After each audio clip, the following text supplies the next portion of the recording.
This is David Prosper, host of The Leadership Revolution. Thanks for listening to the following broadcast from Public House Media.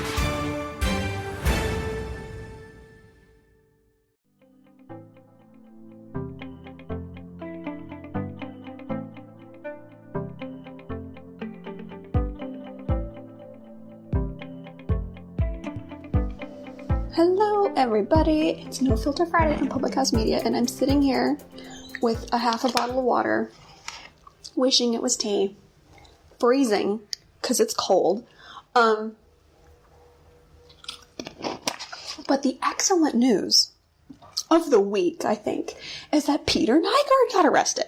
He got arrested in Canada, because he is in fact Canadian, but he's being brought up on charges by 10 different ladies in the lower district of New York.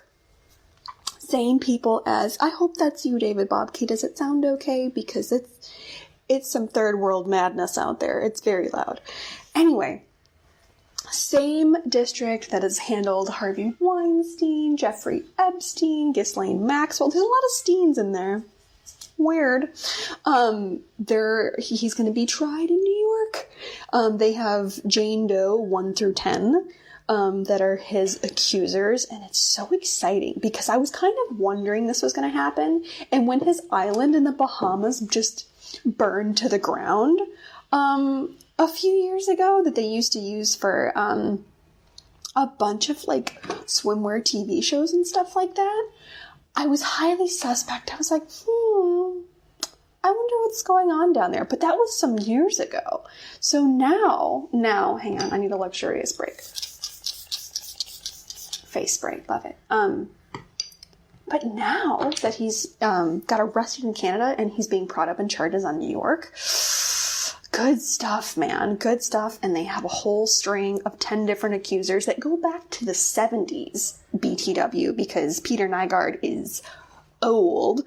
One of his accusers said that he's worse than Epstein, but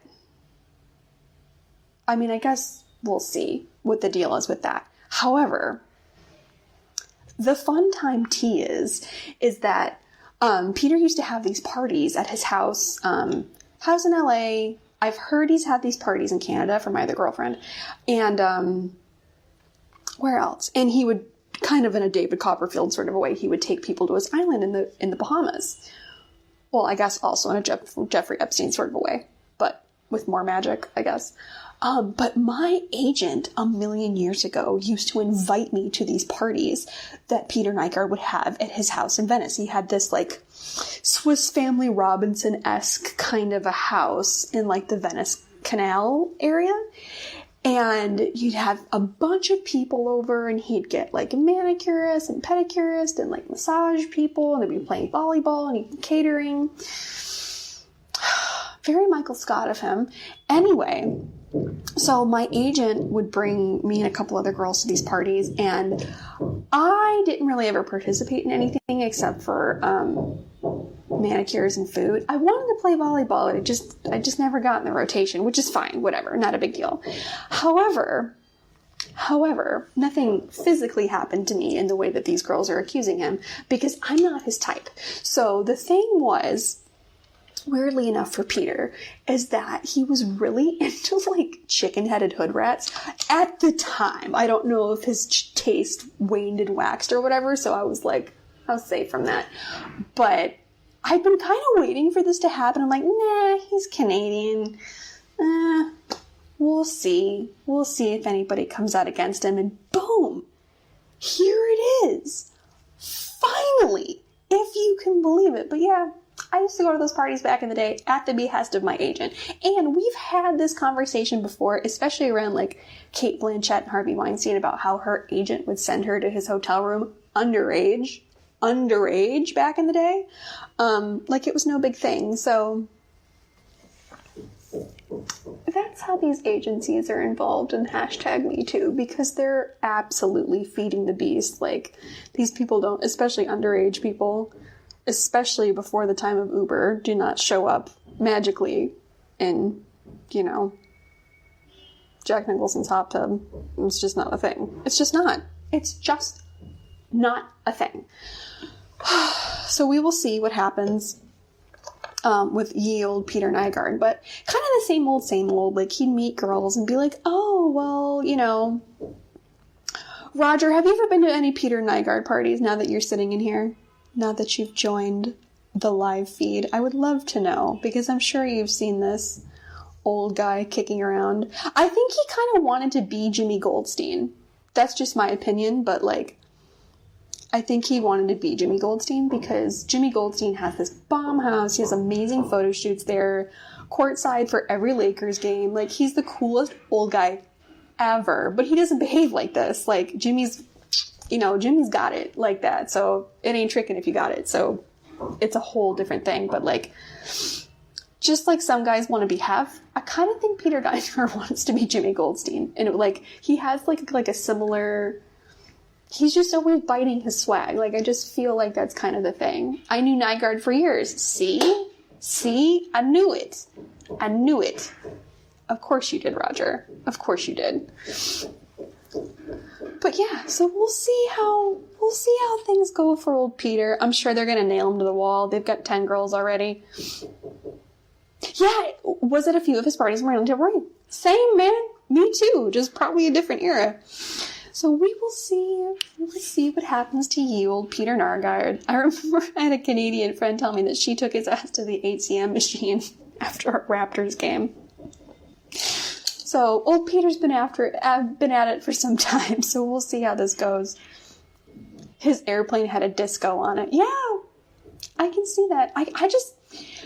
Although in another, like, Epstein sort of a fashion, like, I don't understand how Peter Nyguard got to be in control of so much money. He's very wealthy, but why? Like, he's a fashion designer? Okay, there's lots of people with fashion designers. Like, that's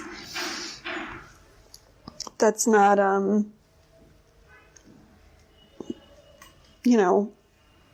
Karl Lagerfeld was simultaneously running Chanel and Fendi and didn't have it like that, so... WTF, his house in the Bahamas. It wasn't a house, it was a whole island. It was the whole thing. They used to shoot this TV show. Granted, this TV show shot in a lot of places, but one of the places they used to bikini destinations used to shoot at Peter's Island back in the day. His clothes are sold in Canada and the U.S. Like, unless he's running like Roots or something, I don't see how he would have amassed this sort of money. It seems suspect to me. He's an icon of fashion in Canada. Even still, I don't know that it's enough to be spending money like this. Like, I'm not saying he doesn't have some money legitimately, but it just seems suspect to me. It smells very fishy, and I don't know. I don't think it's massive fashion. I mean... So did Marc Jacobs, and he doesn't have an island in the Bahamas. Burned or not. It just smells funny to me. It smells very funny.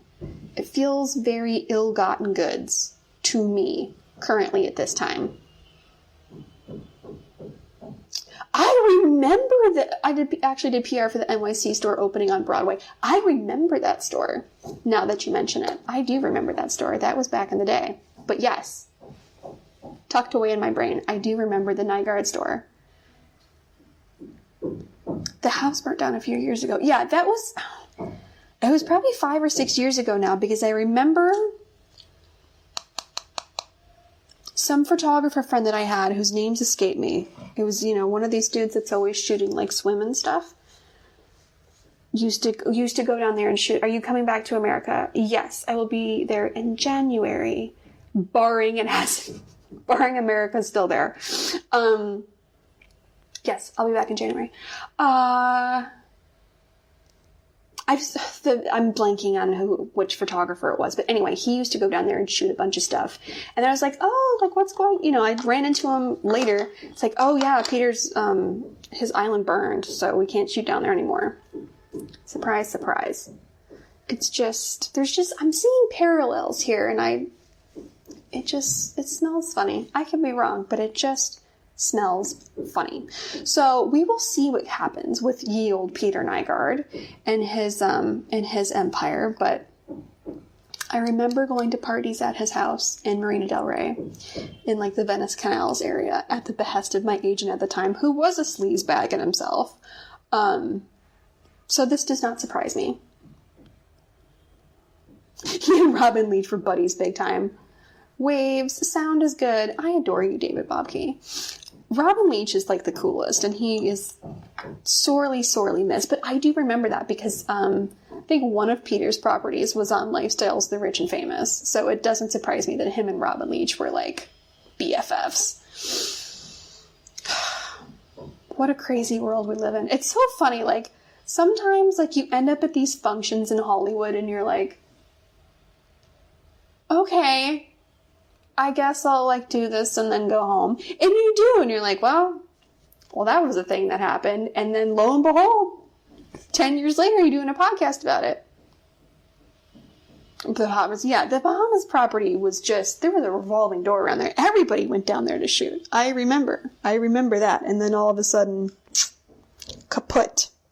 So anyway, we'll see what happens with old Peter once they get him to New York.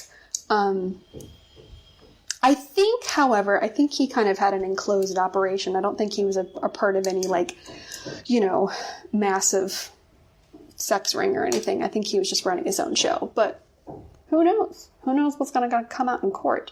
So I will see you all next week for another episode of No Filter Friday. I'm absolutely beyond shocked that my Wi-Fi was good enough. Yes, in major orgies at both properties. I've heard them with my own ears, Roger. You can't unhear these things. But you can talk about them on your podcast 10 years later. It worked out. It absolutely worked out. So, check out other shows on Public House Media. There's another show today that's probably my favorite. Choose to Rise. Check it out. And other shows that are like lighter and not about giant orgies at old man's houses in the Bahamas. Things like that. Enlightening. Culturally relevant sort of stuff. And I will see you all next week. Bye.